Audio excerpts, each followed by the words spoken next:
Yo les gens, j'espère que vous allez bien, je vous retrouve aujourd'hui pour une nouvelle vidéo dans laquelle on va reparler, et oui, encore une fois, du DLC Hot Wheels de Forza Horizon 5. Dans cette vidéo, je vais tout simplement vous donner la liste des 10 voitures qui arrivent dans le DLC Hot Wheels, qui, je le rappelle, sortira le 19 juillet 2022. D'ailleurs, si vous voulez toutes les informations sur cette extension, je vous invite à aller voir la vidéo que j'ai fait avant-hier, une vidéo d'une quinzaine de minutes qui est assez complète, où il y a vraiment tous les points de l'extension qui sont abordés. D'ailleurs, à ce moment-là, je ne connaissais pas encore la liste complète des voitures qui allaient arriver, c'est pour ça que j'en avais mentionné quelques-unes. Du coup, si vous avez déjà vu cette vidéo aujourd'hui, il y a quelques modèles dont vous allez réentendre parler, mais il y en avait beaucoup que j'avais pas encore capté. Mais aujourd'hui, ça y est, on connaît la liste des 10 nouvelles voitures qui arrivent avec l'extension Hot Wheels. Comme d'hab, avant de rentrer dans le vif du sujet, je vous rappelle simplement que si vous voulez être alerté des petites news que je mets concernant des jeux comme Forza Horizon 5, Need for Speed ou d'autres jeux qui m'intéressent aussi, je vous invite à venir follow mon Twitter qui sera sous cette vidéo en description et en top commentaire. Et comme d'hab, je vous invite bien sûr à utiliser mon lien Instant Gaming pour ceux qui pensent s'acheter Forza Horizon 5 ou d'autres jeux d'ailleurs, ou du Game Pass ou l'extension Hot Wheels, puisqu'en passant via mon lien, ça vous permet de me soutenir gratuitement en vous en profiter de votre côté de petites économies sur vos achats. Donc n'hésitez pas à jeter un petit coup d'œil. Bref, c'est parti, on commence tout de suite du coup avec la Chevrolet Camaro Hot Wheels Copo, qu'on a d'ailleurs sur le jeu Hot Wheels Unleashed. Si vous avez suivi mon let's play sur ce jeu, vous avez peut-être déjà vu cette voiture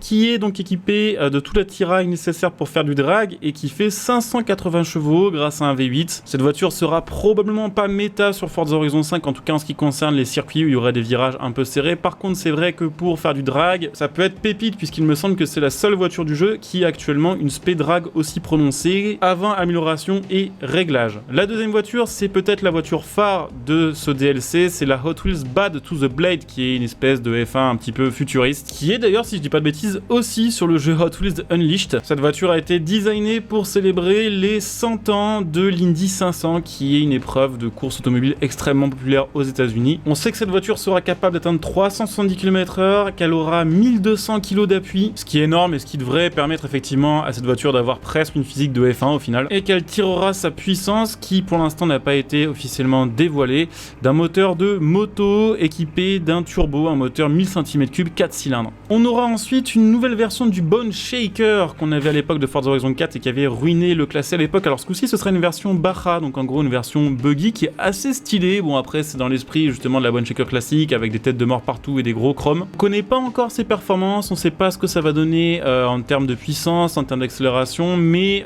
vu que c'est un Bone Shaker et que ce sera probablement un V8, on peut supposer que ce véhicule sera assez pété et aura probablement le swap du Monster Truck de 1900 chevaux disponible. On a ensuite la Deora 2, alors que je trouve extrêmement chelou au niveau du design. C'est un peu, je pense que si Hot Wheels avait designé le multiplace, ça aurait donné plus ou moins ça. Une voiture quasiment symétrique, hein, quand on regarde la silhouette, l'avant et l'arrière ont quasiment la même forme. D'ailleurs, ça va être assez marrant à conduire, je pense, niveau vue intérieure, parce qu'on a une espèce de bulle à l'avant et qu'on devrait être vraiment à l'avant du véhicule. Je pense que ce sera une voiture qui aura un maniement assez dégueulasse. Par contre, elle risque de sous-virer à mort, vu un petit peu la physique du jeu. Mais ce qu'on sait, c'est que ce sera une voiture quand même assez sympa, parce qu'on aura 400 chevaux, une vitesse de pointe autour des 230 km/h, ce qui semble vouloir indiquer que cette voiture est quand même relativement lourde, ou alors qu'elle a une boîte très très courte et qu'on aura donc une très très grosse accélération de base. On retrouvera dessus un V8 compresseur qui vient de la Cadillac Northstar, qui n'est pas sur Forza Horizon, mais en tout cas la vraie Hot Wheels Deora 2 est basée là-dessus, et niveau châssis, c'est basé sur une Ford Station Wagon de 1996, donc autant vous dire que le comportement va être vraiment assez dégueulasse. On aura ensuite la Hennessy Venom F5, voiture qui a souffert d'une polémique puisque Hennessy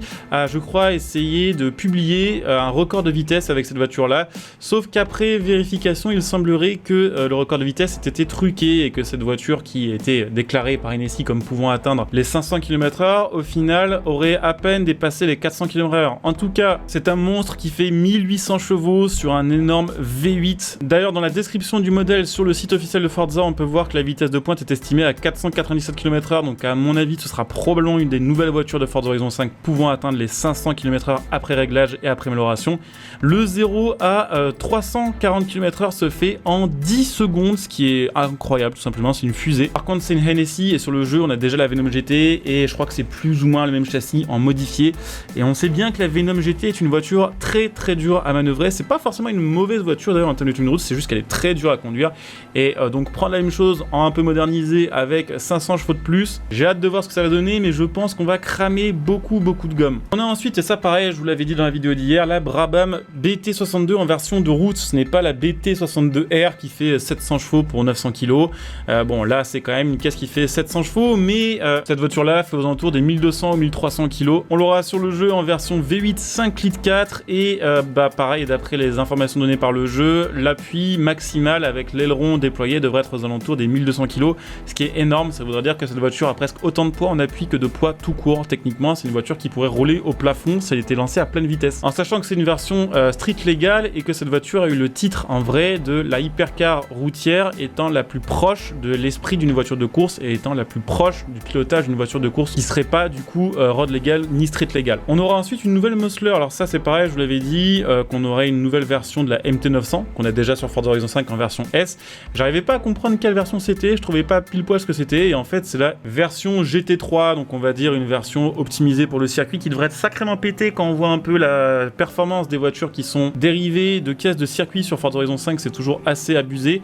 On aura un moteur de Corvette V8 qui sortira 520 chevaux, on aura probablement une caisse qui est aux alentours des 1350 kg en propulsion, avec très certainement beaucoup d'appui, une caisse qui sera probablement dure à manœuvrer, mais qui sera probablement avec les bons réglages une fusée. Tout ça, hein, d'ailleurs, les trois voitures que je viens de vous citer, que ce soit la Mosler, que ce soit la Brabham et la Hennessy, évidemment je ferai des vidéos sur le Top Gear Equinox histoire de voir un petit peu ce que ça peut donner niveau chrono, voir si ces nouvelles voitures sont pas meilleures que les anciennes du top 10 ou voire même du top 3 des meilleures voitures de Forza Horizon 5. On arrive à l'avant-dernière, à la Sierra Cars Yokohama Alpha, qui est tout simplement une version off-road, une version de course de côte du Sierra RX3 qu'on a déjà sur le jeu, avec le moteur de la Hayabusa qui sort 450 chevaux sur cette préparation. C'est un véhicule qui est très petit, qui est très léger, je crois que ça fait aux alentours des 500 kg. Les 0-100 se fait en 2 secondes 2, ce sera probablement d'ailleurs une propulsion, parce qu'il me semble que les RX3 étaient aussi en propulsion, on verra, il y aura probablement moyen d'en faire un missile ça aussi. Probablement aussi énormément d'appui vu la tronche de l'aileron, et puis probablement une petite VMAX, mais une maniabilité de fou furieux. Et puis pour terminer avec la liste des nouvelles voitures, ah non, j'ai une bêtise, il y en a encore deux en fait. Donc il y a la Subaru WRX en version ARX Supercar, qui est tout simplement la version Rallycross, si je dis pas de bêtises, de la Subaru WRX STI de 2018, qui fait quand même 600 chevaux, hein, comme la plupart des voitures de Rallycross, avec les 4 roues motrices, avec le moteur 4 cylindres boxer 2 litres traditionnel. Alors je vous avoue que c'est pas les voitures que je roule le plus, parce qu'en général les voitures de Rallycross sont assez semblables en niveau tenue de route et en niveau maniement, c'est-à-dire que vous passez d'une voiture Rallycross à une autre, ça se ressemble toujours beaucoup. Et ce sera probablement une bonne voiture à manier tout simplement en course sur terre. Et puis pour terminer, un concept, la Italdesign Davichi de 2019, qui est un proto réalisé par Italdesign, un proto on va dire type Super GT. Et en fait ce qu'ils ont voulu faire chez Italdesign, c'est proposer une voiture qui serait en fait facilement swappable avec plusieurs moteurs de plusieurs marques. Alors de base c'est une voiture électrique, mais ils ont réussi justement à la rouler en ayant dessus un V8 4 litres. Alors on verra ce qu'ils vont proposer sur Forza Horizon 5 en termes d'amélioration. Est-ce qu'ils vont nous proposer éventuellement ce swap disponible? Est-ce qu'ils vont nous proposer directement cette voiture avec le V8 installé? Est-ce que ce sera une électrique? Après je vous avoue que niveau design on dirait une espèce de Koenigsegg Gemera qui se serait accouplé avec une Tesla, donc c'est pas forcément ce que je trouve le plus joli. Mais après, si l'intérieur est cool, si le maniement est sympa et si en plus il y a moyen de la passer en thermique grâce à des swaps, ça peut éventuellement être assez sympa. Perso, je vous cache pas que les modèles que j'attends le plus, c'est assez con, mais ça va être les plus rapides. C'est la Mosler, surtout la Brabham, parce que on l'a sur Project Cars, il me semble, et que c'est vraiment une très très chouette voiture à conduire, qui fait vraiment un son de fou. Et puis la Hennessy Venom F5. D'ailleurs, dites-moi un petit peu en commentaire ce que vous attendez le plus sur cette mise à jour. Au final, les voitures ajoutées sont quand même assez intéressantes.